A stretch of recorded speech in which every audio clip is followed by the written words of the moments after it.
Hey YouTube fam, it's your cousin Shani, and I want to say Merry Christmas to everyone. I hope you had a beautiful Christmas and we are preparing for the new year. So happy early new year to you. And I am here with a video on planning a funeral. And you may say, Shani, why are you talking about this? And you know what? I have been in touch with several people and we have been discussing, what it's really like to lose a parent and to have to make plans for their funeral, to have to be a caregiver. And I said, well, if those of us who are in this sandwich generation where you are a millennial taking care of your parent or grandparent or caring for others are going through this, there have to be many more people who are experiencing the same thing, and so I want to make a video to really talk about it. And it's been on my list to do for a while, but as you know, my mom passed in October, and so I'm feeling up to really having this conversation that I really have wanted to share for a while, and I hope to do so in a series of videos. As you know, this channel, I like to share educational things. I share some fun things, and I hope to revamp at some point, but let's get down to it. Before I do that, I want to say to all of my new subscribers, hello, and thank you for subscribing to my channel. I hope to interact with you all a little bit more. And to my returning subscribers, thank you so much. And if you left, come on back. You are always welcome here. So let's get into the business of planning a funeral. In life, we plan for a lot of stuff. We plan our vacations. I've been doing a lot more financial planning. We plan for our hair appointments. We plan to go to the dentist, the doctor. But oftentimes we don't think about the necessity of planning for our own end of life arrangements, for our funeral. And if you are a caregiver, as I have been to both my parents, planning for the end of life for your loved one. So I was Googling online and I found an exhaustive list, and I will share and give credit to that list in the comment section to the creator of that list. But I want to talk about some things that I experienced, and if you are in a position of planning or thinking about funeral arrangements or pre-planning for yourself or someone else, these are some things you want to keep in mind. And I would suggest that you do this earlier, and while your loved one is able to sort of be involved in this planning process, because you want to have their position. And also, if you are making arrangements for yourself just in advance, or even if you are facing a terminal illness, it's good to put this stuff in writing and to put it out there so that your loved ones will know what you want and so that they will honor your wishes. So as it relates to when a person transitions, so whether that takes place at home, or in my instance with my parents, they both died at a live hospice in Nashville. The name of the hospice is Alive, okay? And so we were there, and we had to sign basically like the death certificate. And so there were nurses and a clinical director involved, and then a doctor had to pronounce, my parents dead at a specific time. And so we had to sign off on that. I think in my father's case, Tim did it. For my mom's case, my sister did it. And so that happens. So when this person, loved one, passes away, immediately after they pass, it's kind of like time to get the ball rolling. There's time to sit with the body if you are able to. Now, everyone doesn't sort of transition at a hospice. Sometimes the death is sudden. Sometimes it occurs at home. Sometimes it could be like a complete tragedy, things of that nature, car accident, fire. So it gets very complicated. And so having things in place, if you can, is also helpful, because we don't know how we are going to leave this earth. But one thing is true, everyone has to leave this earth. We will leave this earth, okay? So once your loved one dies, let's say they die at home, in a hospital, hospice, or something like that, you will need to know where this person is going. Are they going to be going to a funeral home, or are they going to be going somewhere else? In most instances, this individual will be going to a funeral home, all right? Because there has to be appropriate disposal and preparation of your loved one's body, okay? And so in my instance, not necessarily being from Tennessee, but having lived here, we made the decision to go with New Generation Funeral Home to take care of my father's arrangements. So when my father passed, when my mother passed, we had already notified the hospice that this is who we wanted to retrieve their body, okay? So after your loved one passes, understand that if they're in a hospital or hospice, you have about a 1 hour, or you can maybe, they told us with my mom, you have about 6 hours to sit with the body, but we weren't trying to do that. So you have enough time to say goodbye, to say your last, whatever you want to say in that moment. And if you are choosing to have an embalming, please understand that this is the last kind of time period where your loved one may, not be firm. Okay. This is pre-embalming. Okay. So New Generation, then their associate to the nursing home, he drove to the nursing home. And Alive Hospice was really great because they have like a little, ceremony for the deceased, and there was a prayer over the body. There was a lot of, customary things that we were able to do. A pastor read Psalm 91 over my mom. So it was really nice. My dad passed. They had a flag, because my dad was a veteran in the Air Force, over his body. So those things were very nice, and a way to honor them and honor the moment, that they had passed. And so we didn't leave necessarily with such heavy hearts, but it was nice. Now, this may not occur for everyone, but this is how our hospice experience was.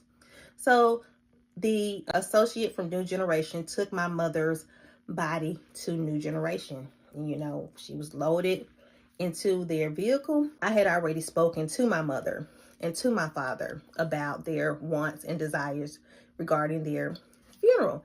Because we are church folks, they wanted a traditional funeral.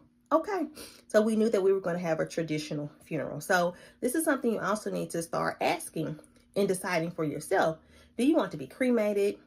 Okay, cremation is less expensive than a traditional funeral. Or do you want a traditional funeral? Or do you want your body to be disposed of in another way? And those other ways I do not know. You may have to contact the funeral home or funeral director. Okay, so once this is done, you also need to think about how do you want this funeral to take place, or this memorial service. If there's a cremation, it may be a memorial service.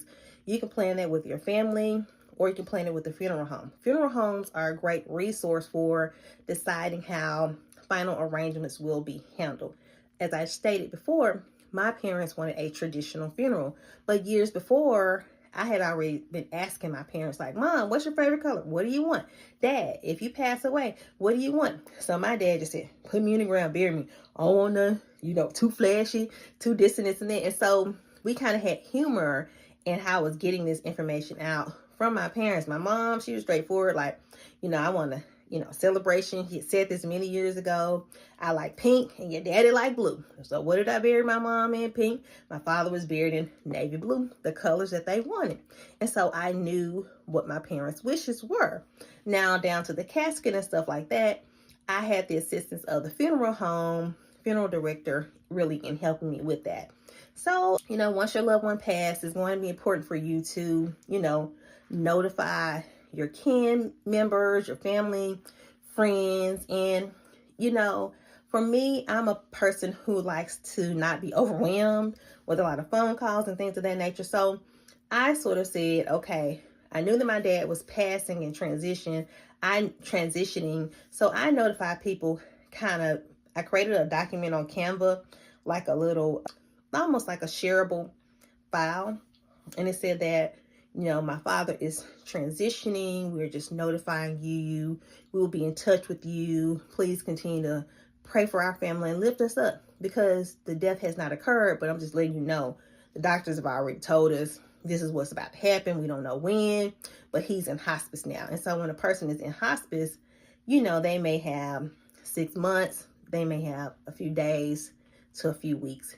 In both my parents' instances, it was like, relatively short, a few days. So I notified that way. When it came to my mom, when my mother suddenly got sick, when I knew that, she had passed, the first person I called was my Aunt Alice, because my Aunt Alice is my mom's sister.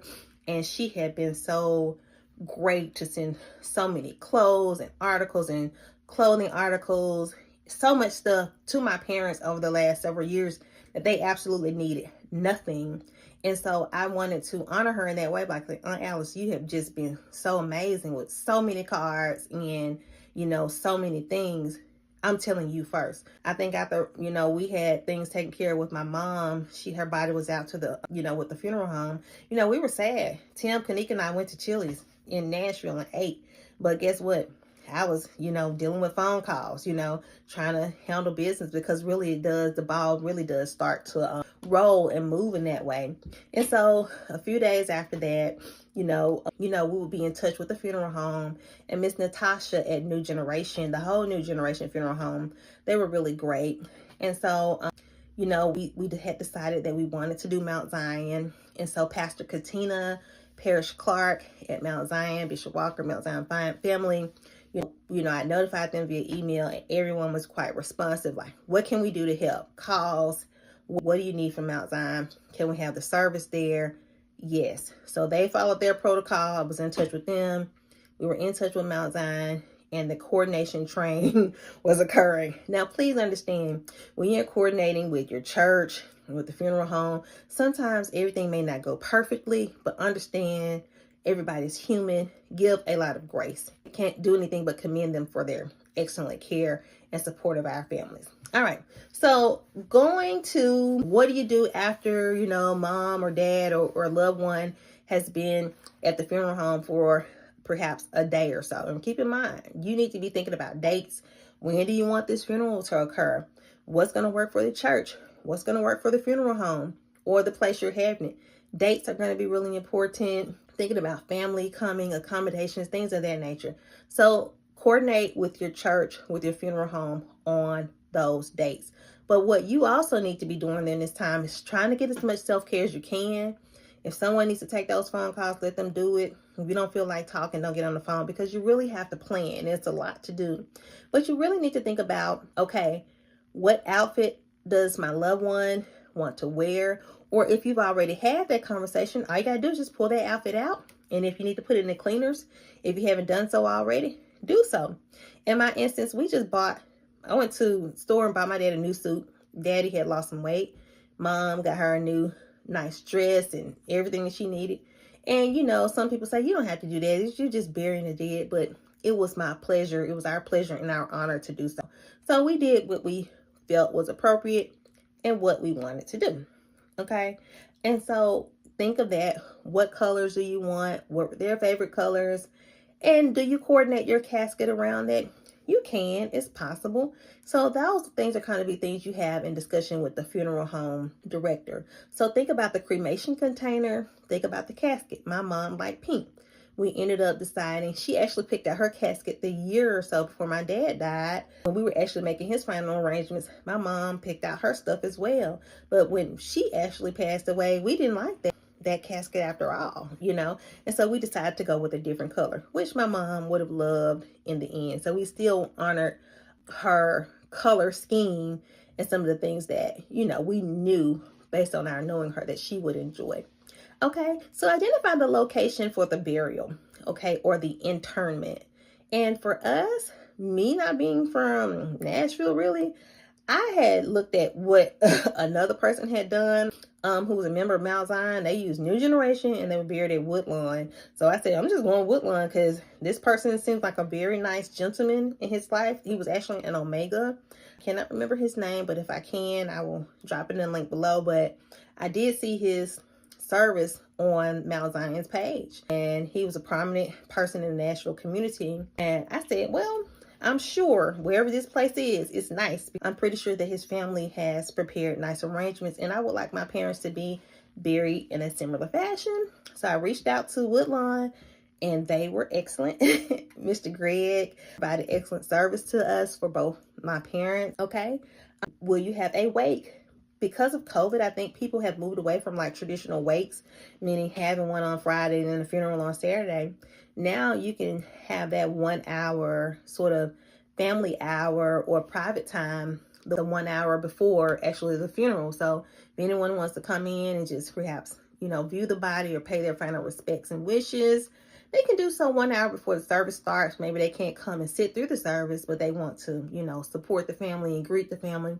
They can do this now by pretty much in 1 hour before the service, and then you move on with the service afterwards, versus like having it extend over 2 or 3 the whole weekend. It just becomes a lot, and it's really exhausting on the family.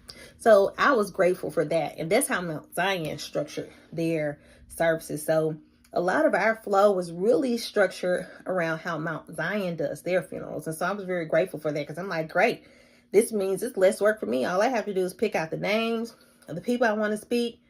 Please take care of the music.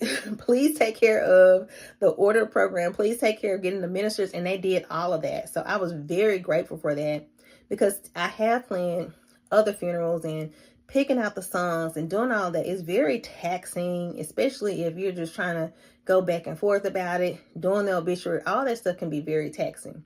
Okay. Regarding photos, I have done photo montages, and I have included up to about 200 to almost 300 photos in the montages for my parents.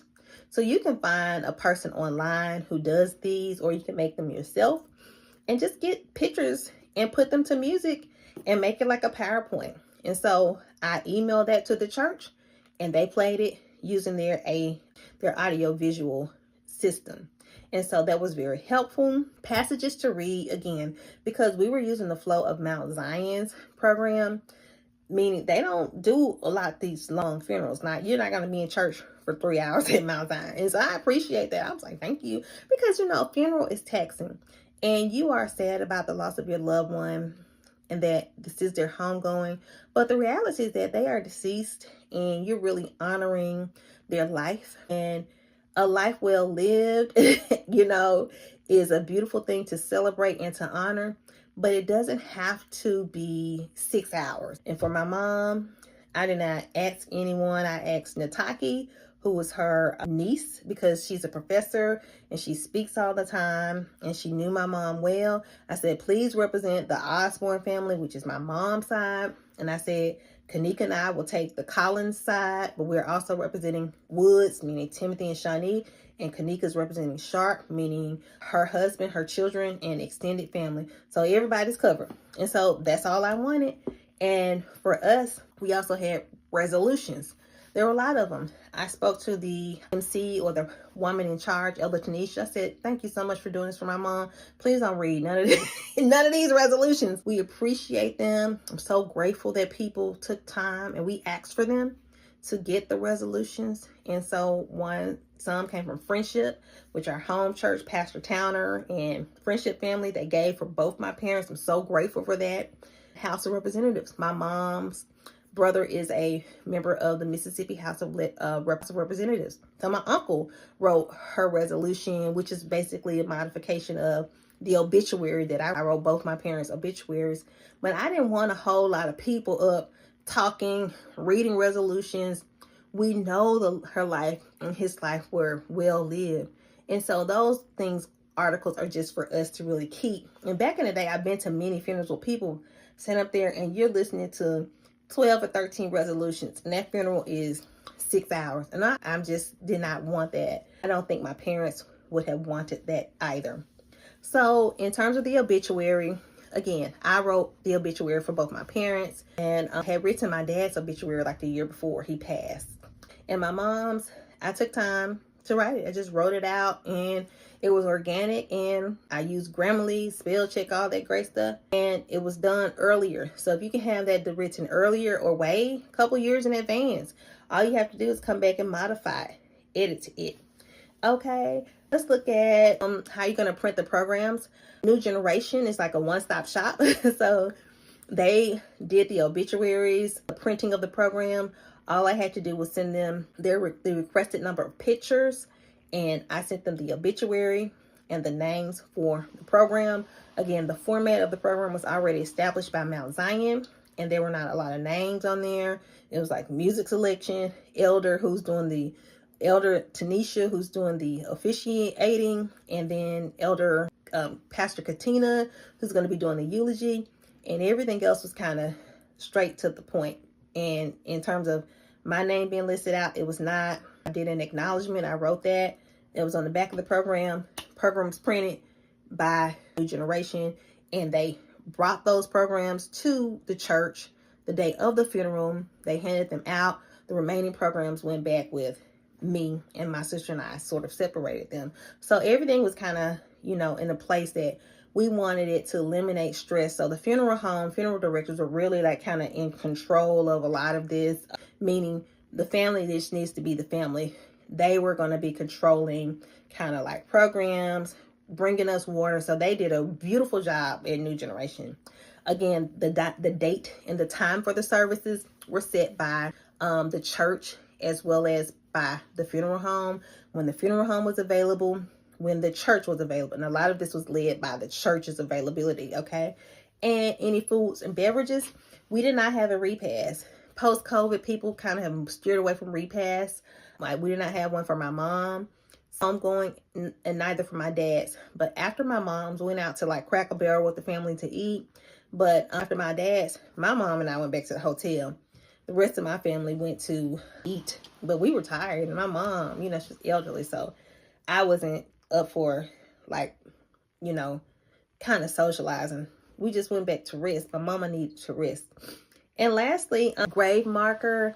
That is something that I coordinated with the burial, which is Woodlawn, and arranged for a double marker for my parents. I had to go and pick that out and decide how I wanted their name. And they were very helpful with me with that, because that was a very hard thing for me to do. I was like, it's just taking me, I can't, you know, really bring myself to do this. But Rebecca at Woodlawn was very helpful with me, and for everything that I have done, whether it's the arrangements for the burial down to like, you know, doing the planning with the funeral, everything is like a contract. So keep in mind, this is like all business. So you're signing contracts, especially with that burial at Woodlawn. You have to go enter into a contract with them for the burial as well as for the grave marker.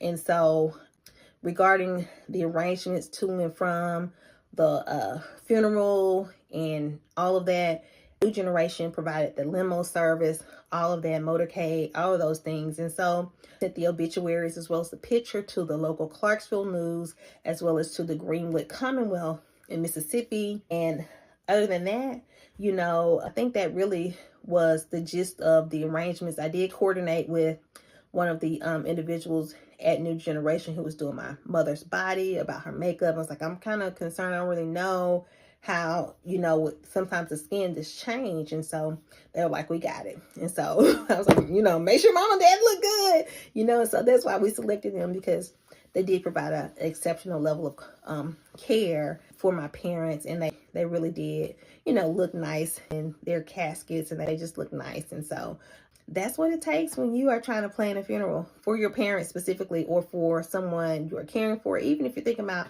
you know, getting things in place for yourself, it's important for us to have these conversations and for us to think about easing that burden on our loved ones. Someone has to coordinate for me. Someone will have to coordinate for you. And if you were taking care of your parents, or even if your parents are up and vibrant and they got years of life, you never know what happens from one day to the next. And so I just think it's personally better to have things in place versus some planning or questions being out there and not lingering. And one of the doctors did say to me, she said, the great thing that you guys have done, you've done, is you've already gotten the ball rolling with planning so that this can be a smooth process, from hospice to funeral to, you know, burial. And so that's helpful. And because a lot of people just don't have those things in place. And so it's very hard when you're trying to think through all of these things and grieve and deal and cope and answer phone calls and make arrangements and pay bills and try to find insurance policies. And so those are some things you especially want to consider. And the most important thing is, think about the financial part of this, paying for it, and is the money going to be there up front? Are there policies, and where are those policies? And I'm going to make a separate video on estate planning, address the financial aspect of planning a funeral. If you have the money, if you don't have the money, what are those options? And still taking care of your loved one and honoring their life and legacy with dignity. So I hope you found this video to be helpful. Thank you for listening, and share it with those who are in this sandwich generation, you know, where you're taking care of your parents, or even, like I said, your parents are up and they're doing great. You still want to start asking questions. What do you want? Cremation, if that's what you want, fine. What do we need to do? How do you want your life to be honored? Because those things are truly important. And even if it's for yourself, and you're like, you know, I'm in an age where I got kids who are older, or I'm getting older myself, and I know my kids won't know what to do. Let me put this out here and make it plain so that when that time comes, they are not caught off guard. They know what they need to do, and things will be taken care of. So that's my negative wisdom for you guys on this Saturday afternoon. Thank you for watching, and share this video with others who are interested in learning about planning for a funeral. You take care, give this video a thumbs up, and be sure to subscribe for my channel. Have a beautiful afternoon.